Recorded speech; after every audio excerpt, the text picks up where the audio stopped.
Hi friends, welcome to Salem Padma சமையல். நம்ம channel இது வரைக்கும் சப்ஸ்கிரைப் பண்ணினா பண்ணிக்கோங்க, பக்கத்தில் இருக்கிற பெல் பட்டனை அழுத்திக்கோங்க. இன்றைக்கி நம்ம என்ன பார்க்க போகிறோன்னா குலோப் ஜாமுன். அது எப்படி செய்ய போகிறோன்னா கோவா வச்சு செய்ய போகிறோம். வாங்க எப்படின்னு போய் பார்க்கலாம். இப்போ இந்த குலோப் ஜாமுனுக்கு தேவையான பொருள் பார்த்திங்கன்னா, ஒரு கப் அளவுக்கு சுகர்லெஸ் கோவா, 2 டேபிள் ஸ்பூன் மைதா, 1 டேபிள் ஸ்பூன் ரவை, ஒரு சிட்டிகை சோடா, சுகர் 1 கப்பு, ஏலக்காய். ஃபஸ்ட்டு பார்த்தீங்கன்னா இந்த கோவா போட்டு நல்லா மேஷ் பண்ணிக்கணும், நல்லா சாஃப்டாகணும்.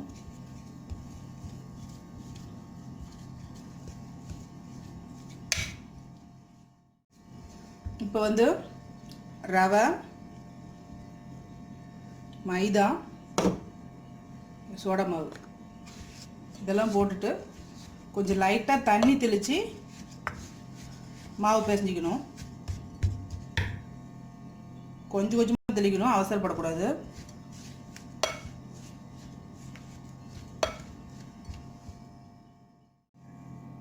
பாருங்கள், இந்த மாதிரி மாவு சாஃப்டாக பிசைஞ்சு வச்சிடணும்.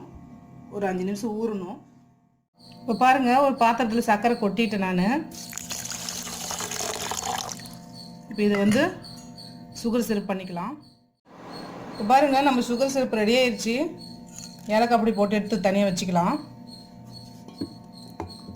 இந்த மாதிரி இருக்கணும். இந்த மாவை கொஞ்சமாக எடுத்து உருண்டை பிடிச்சிக்கலாம். ரொம்ப அழுத்தக்கூடாது, சாஃப்டாக உருண்டை பிடிக்கணும், இல்லைன்னா உள்ளே கட்டி மாதிரி ஆயிரும்.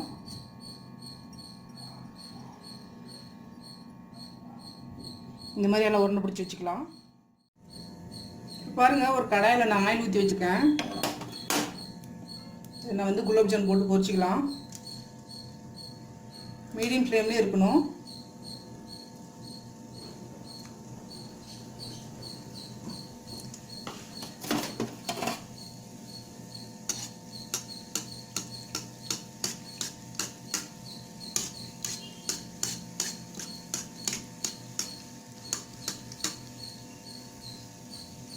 கலர் சேஞ்ச் ஆகணும். இப்போ பாருங்கள், நம்ம குலாப் ஜாமுன் ரெடி ஆயிடுச்சு. இது எடுத்துடலாம்.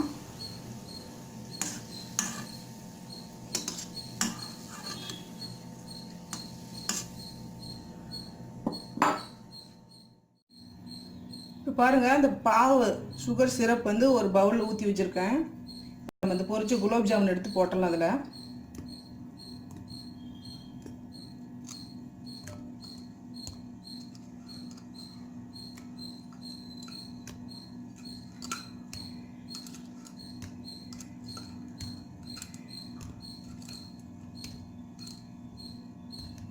இது பார்த்திங்கன்னா மினிமம் 1 ஹவர் இல்லைன்னா 2 ஹவர்ஸ் ஊறணும். அப்போ தான் குலாப் ஜாமுன் சாஃப்டாக வரும்.